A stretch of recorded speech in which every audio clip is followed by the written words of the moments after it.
Hey everyone, Sarah Allison here from Parenting in Abundance. I hope you're all well. Thank you so much for joining us. This morning I am joined by the lovely John Preston, who is going to share with us his personal story about how he is building his business alongside being a single dad and raising his family.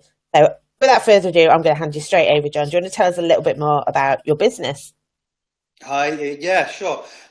So I've got a couple of businesses, and just to give you a little bit of background to why I'm doing what I'm doing. It's in 2007, my marriage broke down, and I had two preschool children at the time, and my daughter was diagnosed with Rett syndrome, so she's severely disabled, doesn't walk or talk. My marriage broke down end of 2007, and I took my two children on full time on my own.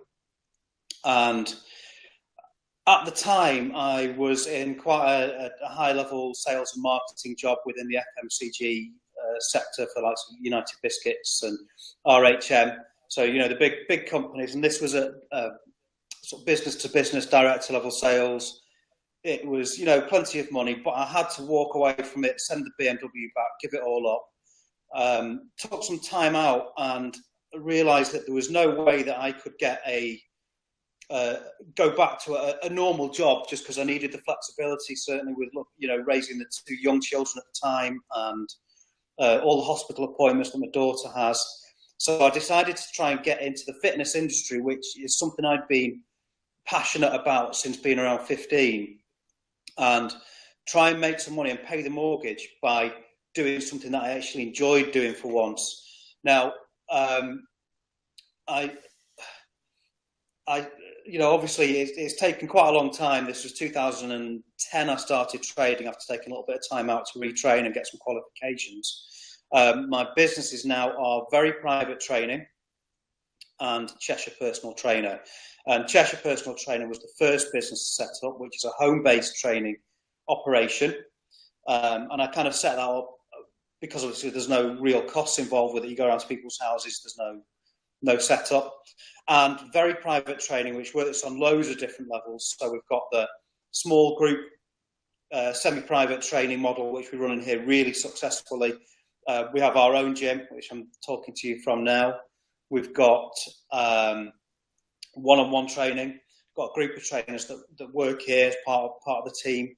And we have a corporate side of the business. So we run gyms for companies and management companies, and go and talk to businesses about reducing the cost of sickness in the workplace. And some of those are quite big public speaking seminars. So that's what I do and where I am in 2 minutes. Yeah, short and sweet, but great. And it's lovely to hear how you've how it's kind of was your motivation behind your business was actually your family, as opposed to, for a lot of people, that it's personal. It's a personal goal, whereas yours is very much, it was based all around your family. I'm doing what I'm doing because there was no other option. I had to find some way of working for myself and having the flexibility. So it's never been about me doing as many sessions. You see some personal trainers and they're earning okay money, but they're working 16 hours a day. Now, I can't do that. I know that I've got maybe one night where I've got some childcare and 3-4 hours during the day whilst the kids are at school, and then half term and school holidays, you can forget it. It's what I can do from home.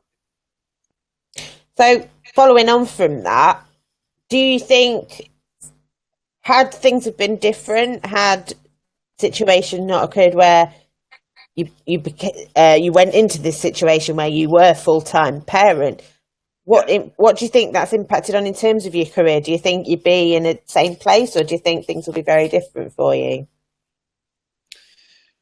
I think it would have been very different. I probably would have stayed employed by a company, but in hindsight, I am much happier doing what I'm doing, and it's been a massive learning process, and it's been very, very tough at times.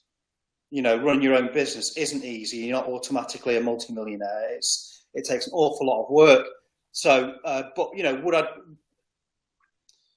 Yeah, I would be employed, but actually, knowing what I do know, I would. If I knew then, I would have tried it a long time ago. I think a lot of people who end up self-employed feel like that. Once they get over all the struggles at the start and Yeah, things are coasting, actually, you think, why did I not do this sooner? So what was your biggest struggle when you started out? What was the biggest difficulty that you had? it was having to build it with no money, or virtually no money. So you'd get a client, and then of the money that you got from a client, you're trying to find ways of reinvesting a little bit here or there to get equipment or to do a little bit of advertising, and you don't want to waste any money. And obviously, when you start off and you've not really got anyone to guide you, it's you spend money in the wrong places. So I've wasted money that I didn't need to over the years. So for me, it was a struggle. I'm trying to build a business with no resources That and is a finding big out the one. hard way. Finding out the hard way what works and what doesn't. It's yes, I think, and we did speak about this earlier. That actually, there's a real positive to that. There's a real positive from learning from your mistakes, and it's ultimately that's what we want our children to do. We want our children to make mistakes that they learn from. Yeah. But at the time, it's very frustrating because you're so desperate to succeed that every time you make a mistake, you see it as a setback. But actually, the lesson we're teaching our children that it's okay Exactly. to fall over.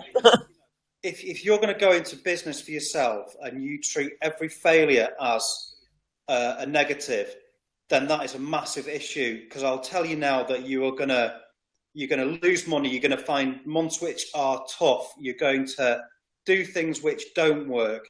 You are going to be let down by people. You're going to be not paid by people. And you can spend all your time stressing and worrying about that. Or you can think, well, actually, that worked. I'm going to try and let's see how we can refine that and make that better. Or, just understand more about your clients and be more effective about what you're doing, or find a little trick or a little system that works that just makes life easier for you. So focus on those really, really good things, as opposed to all the stuff which goes wrong, which, you're never going to fix that. You're never going to get that money back that you've lost. So learn from it, move on. And realistically, having my daughter Amy and the way she is and seeing the struggles that she goes through, there's much bigger things in life to worry about than the occasional failure, as long as you learn by it.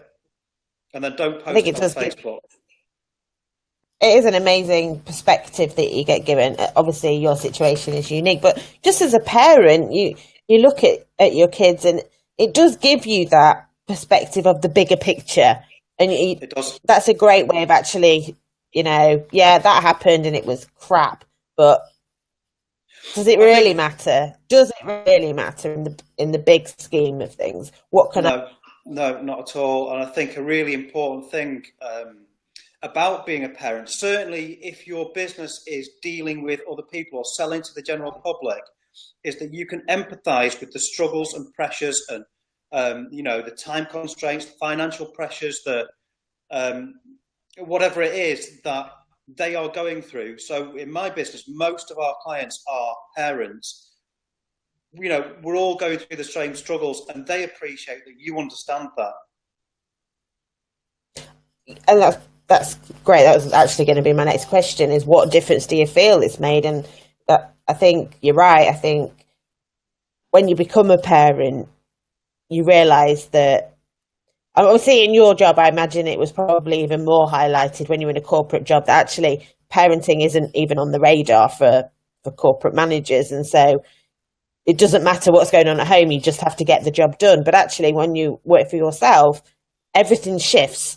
And actually, what's going on at home takes priority, and I think that's the one message I'm getting from a lot of people that I'm speaking to, is actually that it is all about that shift in priorities that happens, which for your clients is amazing. because they will appreciate and they will see that you can be empathetic towards their situation. It's absolutely vital, because again, we have my sort of demographic of clients really is probably women who are parents, who are maybe 30s plus.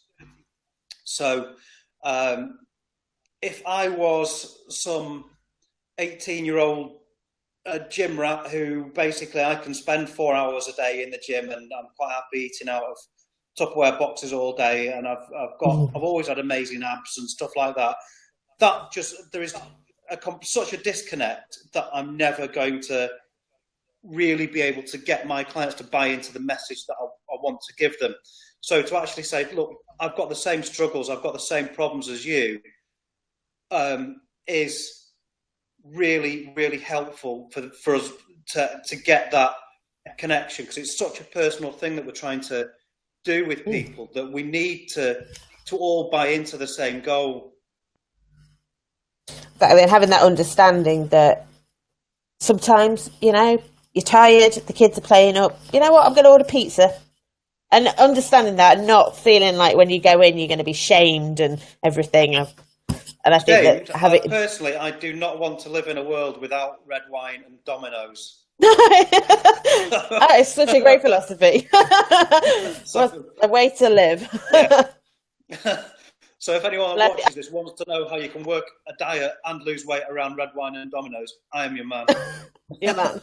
There we go. See, and who doesn't want to know the answer to those questions? And like I say, I think if as a client that would really help strengthen that relationship. Of course, because you can have a laugh, you can.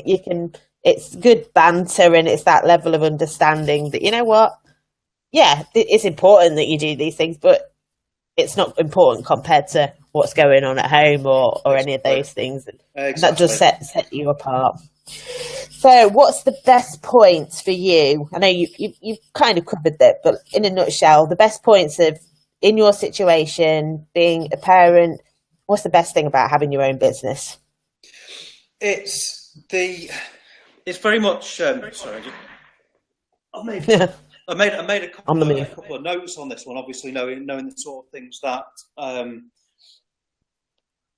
you were kind of going to ask. I think the main benefits for me is the flexibility that you can have when you have your own business. So, as I say, as long as you work it correctly and you're not trying to do everything yourself, that if you have appointments to go to, you can go to them. You don't need to ask somebody else about it. If I want to book a holiday, it's up to me when I do that. And that is absolutely vital. That's the reason I'm doing what I'm doing. So the big benefit for being self-employed for me, and it is really the flexibility, and that how many dads get to see the parents grow up. Get to see the kids grow up the way that I'm doing, and the involvement that I have. And I've never missed a school play, and I've I put them to bed every single night, and I get up and do breakfast with them every single morning. And I built a business around the hours that I want to work. So obviously the rewards when you're self-employed can be vastly, vastly better than working for somebody else, and that's financially, but that isn't the driving factor. And it's about being able to, for me, it's about being able to see my children grow up and be the biggest part of that. Because I could be a multimillionaire in 10 years' time, but if I've missed an entire childhood, I'm not going to get that back. No. I like that it's looking at wealth in a different way, actually. Everyone thinks wealth is about how much money you've got in your bank, what house you've got, what car you've got. And actually, the wealthiest people on earth are the ones that are happy. And money can't buy that. Money can't buy that time with your kids. Money can't buy, you can't buy that back. You can't, no amount of money in the world. If you were working 40, 50 hours a week, like I'm sure a lot of self-employed people are doing right now, yep, they are missing out on so much. Maybe in the pursuit of what they perceive as wealth, when actually, if they just shift their expectations a little, they can have both. You can have a very comfortable, very financially. I was going to say that you absolutely can have both, but it takes a while to understand how to do that. Definitely. And I agree with you. I think that actually if you make the financial sacrifices at the start to keep your personal life at a level, as opposed to the other way around, where a lot of people sacrifice their personal life in pursuit of the money. And actually the money, even when it comes, which it will, if you do the work and you learn, then because you do more with it, rather than it's just there, but you've missed out. Whereas once you start earning, but you've been doing all these amazing things. It means something, you know. Some of my clients are exceptionally wealthy people who are self-made, and these men and women that have done that and achieved, you know, so much in their lives and have worked for every single thing. They're not short with the money. They're not the ones that are driving Ferraris and this sort of thing. They are down to earth and passionate, and there's something about them that you see in all successful people. Spring from that happiness and that change in perception of wealth. So one last question for you. If you had to go back and start again, but with the knowledge that you have now, what would you tell yourself? What would the one bit of advice be? I don't think there's one bit of advice. I think on a personal level, so no matter what business you're trying to get in there and you're starting up from scratch, you need to be yourself, because you'll see somebody else who's doing well in business, and then you see people try to emulate them and try and come across as something that they're not, and it doesn't work. So you need to look at who you are and your strong points and kind of put that across and be really very, very genuine with it. And on the business side of it, I'd say you go back, and it's something that I've always done, and I think that's just something that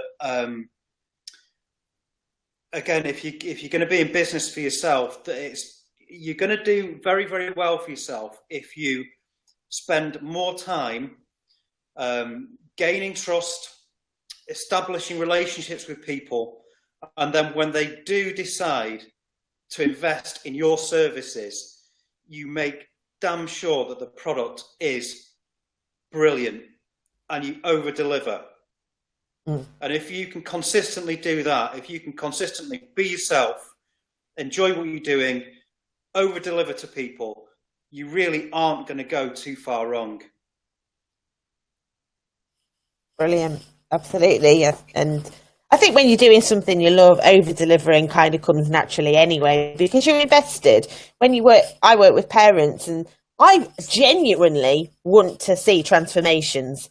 So I will go out above and beyond to help them to achieve that in exactly the same way as I'm sure you do with your clients, because you like them, because you care about them, because you've taken the time to understand them, get to know them, build a relationship. Actually, you are as invested as they are in getting the results. And that is what makes you successful, is the fact that it's important to qualify as well that, you know, we talked about there's time constraints, that we've only got so many hours as single parents to do these sort of things. That over delivering doesn't mean that you've just got to flog yourself to death to give your clients something. You can, you know, I've put things in place that when somebody signs up to my service, you know, if someone comes and says, well, how much is it? You can't compare what I do with anyone else out there, because there's so much that we're letting people have on top of just like the hour in the gym. It's what we're giving them in the other 23 hours, but that's kind of all done. It takes a lot to put it in place, but when it's there, it's part of a whole package. So you can give people a lot, you can over deliver, but you don't need to spend hours and hours and hours doing that. And, you know, you can make what you're doing really scalable. Definitely. I think the systems that you have in place, once you're more confident in what you're doing, actually you can duplicate much easier. so that your time, you don't spend as much time, but I don't want that to sound fake, but you're giving a heck of a lot, but actually in terms of your time, you've created a system whereby you're delivering on a lot of fronts without an awful lot of effort.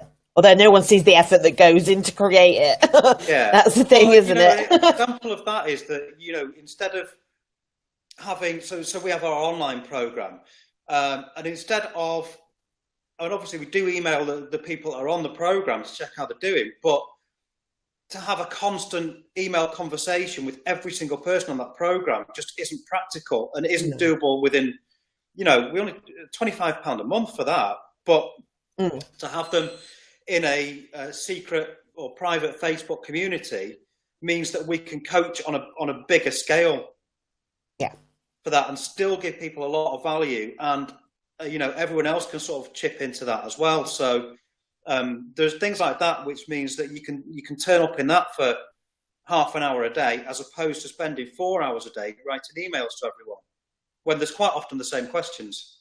Yeah, exactly. And that is the wonder of technology and social media, that you're able to utilize these tools, and groups are a great place to do that. Thank you so much. It's been a pleasure, and you shared such valuable insights as well. What I'll do is, if you want to send me if you've got a website, then by all means you can say that, and I'll attach it so everyone can have a closer look at what you do. Thank you everyone who has watched, and hope you got a lot of value out of that, and keep your eye open for the next interview. Thank you, John. Take care, everyone. Bye-bye.